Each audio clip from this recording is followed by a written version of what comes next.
hands together and show them some respect for the hard work.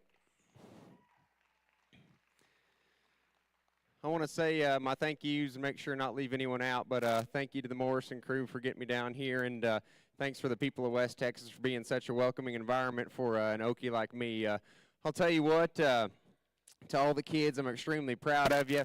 Not every kid in your generation gets up and washes a calf or gets up and feed, and that means a lot, whether you're out here in the drive or back in the stalls where I usually was when I was showing. Good job today, and you're doing a lot of good things, and it's good for you. I'm really thankful for the county stock show environment. Growing up, I know there's people with mixed emotions, and I grew up showing in March.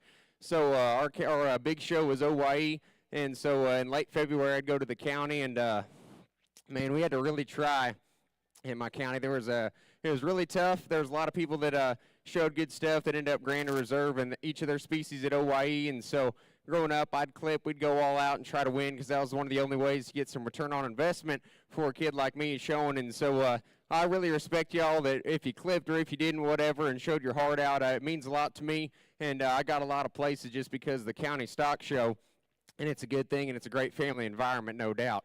I want to leave you with a quick story before we head out. That way, if you're out here or not, you can go home and know what's on my mind. My junior year, I had a calf.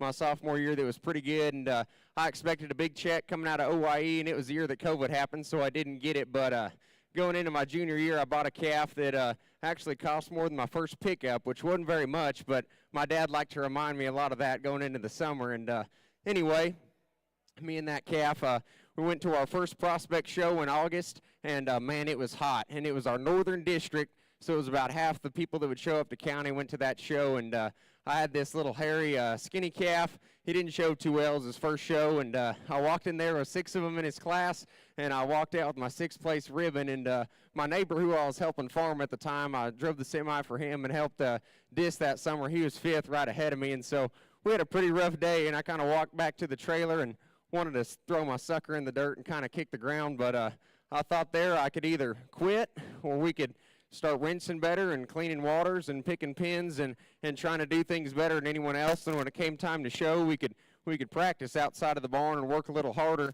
and focus on a little more dedication to the project than probably spending the money on what I thought was a no doubt for sure kind of calf. And so I tried to grind that summer and rinse the most I could, tied to the outside of a horse barn. Really, it was out on the pipe fence. That's where I was rinsing that summer. And come March, we walked in, and my neighbor ended up reserve that was 5th, and I was able to go away with grand, and it taught me a lot about not giving up. And it's a great environment to do those kind of things and work and focus on your project. And so the sky's the limit when it comes to this deal. I'm just a scrawny 21-year-old Okie, so if you were 6, don't worry about it. Heck, you might win Fort Worth.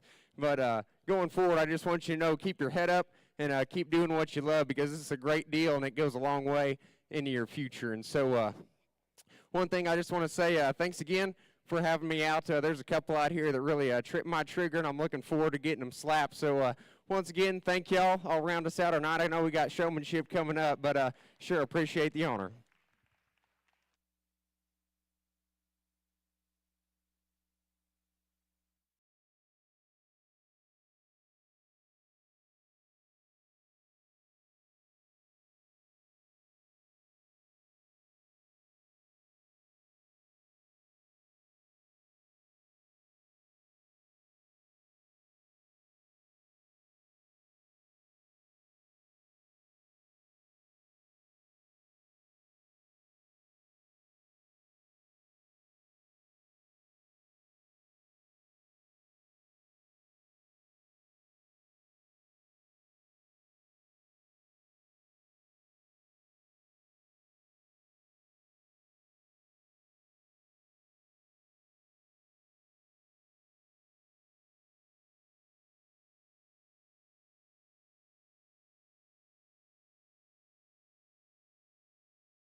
Brindley, tell us about your pig, and We're here with Teresa DeSantel, and she is a chicken and rabbit judge. Yes. And tell us a little bit, let's talk about chickens a little bit.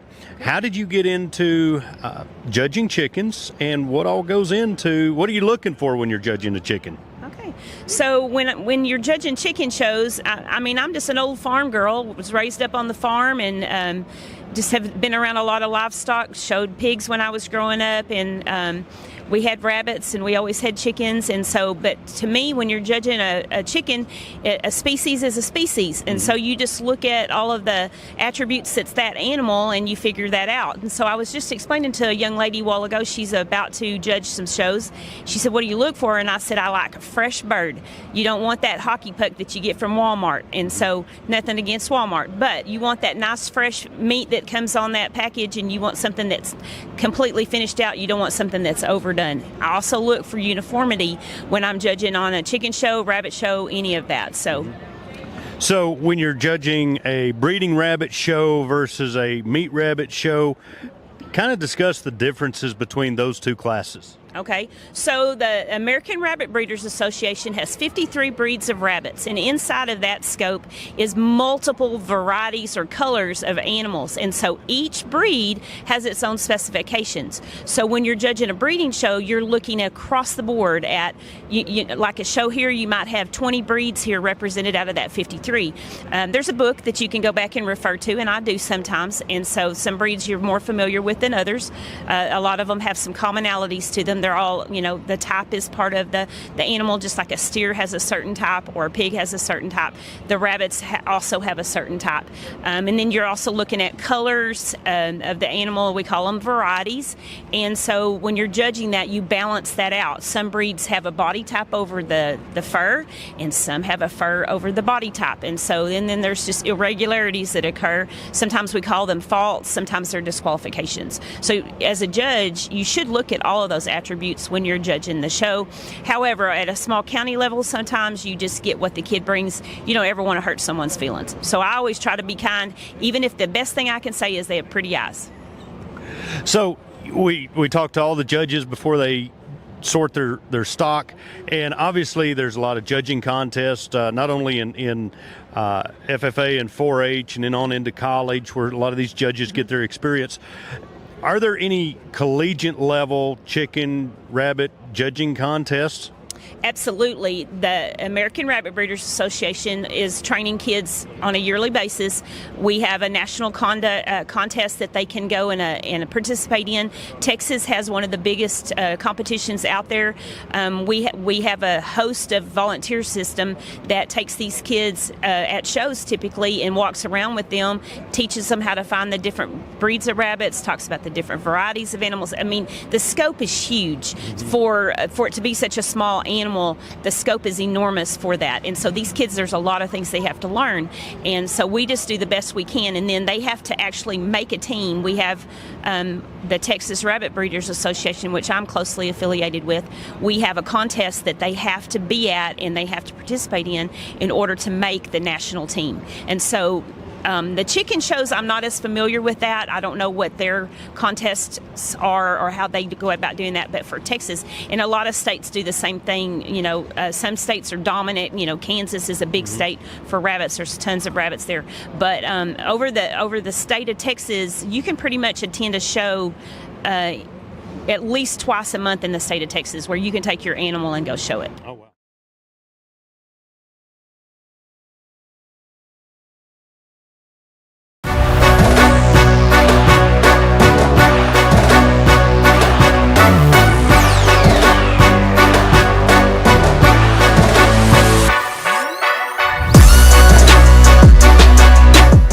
So, with the price of beef on the rise, protein obviously being expensive, obviously chicken is certainly a second or third place.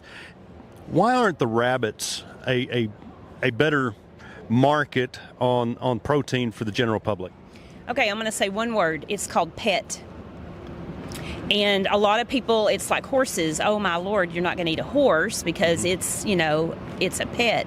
And so rabbits kind of fall into that category as well. It's an excellent meat source. I have a lot of people who contact me and ask me for my offs, my rabbits that I'm not going to use. Would I be willing to sell them for that? And of course, absolutely. I mean, it's the circle of life kind of thing. But it's just not as big as it should be. Now, there are places where you can go buy a whole rabbit that's been processed, and there's some people that are doing it. But there used to be a national place where you could get it, but I think that our consumers don't like the idea that you're eating a rabbit. And also, we have to be super careful about anything we put on social media, because if you use anything that has the word rabbit in it, if they know that their algorithms, they'll code you and they'll put you in whatever Facebook jail or whatever it is, because you can't sell pets on the internet, and so they consider a rabbit a pet. So I think that's where we are on that. And but you can eat any of them. Just some of them are, it's just like, I guess you could look at a little broiler versus a capon. Rabbits are the same way. You have different sizes of rabbits. A little 3-pound rabbit's not going to eat out as much as a 10-pound rabbit. So yes, absolutely, and the industry would like to move forward in that, but I think we're kind of staunched with some of the expectations of the social arena of where we're at. So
but I'm glad this young lady came back. I'd like to evaluate showmanship as the kids come in throughout the day and whatever they got, heifers or steers, and try to remember everybody and the job they do. And it's not easy to forget this young lady. She's got really tall, high-performing cattle, and she's not just the tallest young lady, and she does a really good job of getting them shown, certainly better than I did at her age. And so my hat's off to her. She does an excellent job, and going down the road with a few more years left in her show career, I say she'll only get better. So if you will, put your hands together. Young lady does an awesome job. Your champion junior showman goes to Lakin Campbell. Intermediates to your showmanship, start making your way over to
Well, here in our intermediate division, cattle are starting to get tired, but I think there's still quality showman out here. Showmanship was something that was a must-do at my house, whether you liked it or not, and so I'm proud of these kids for coming back out and doing it. If anything, it's good for your cattle to get them another time in the ring. I know how important that is going into the majors and making sure they show appropriately, and so hats off to y'all for coming back out, and you got my respect for coming back in the ring one more time. But with that said, I think there's one that stands out just in terms of presence and feet placement. Young man's done a nice job all day. He's going to go ahead and be your champion.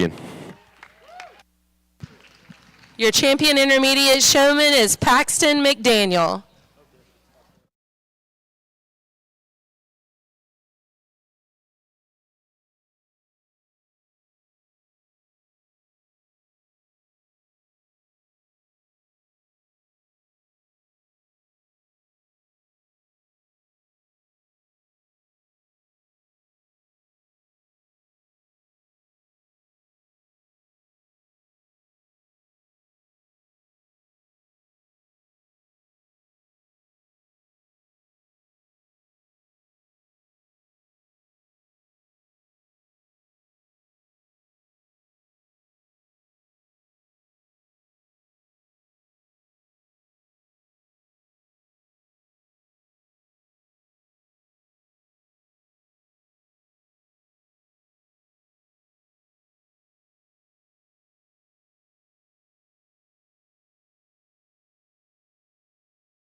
Once again, thank you.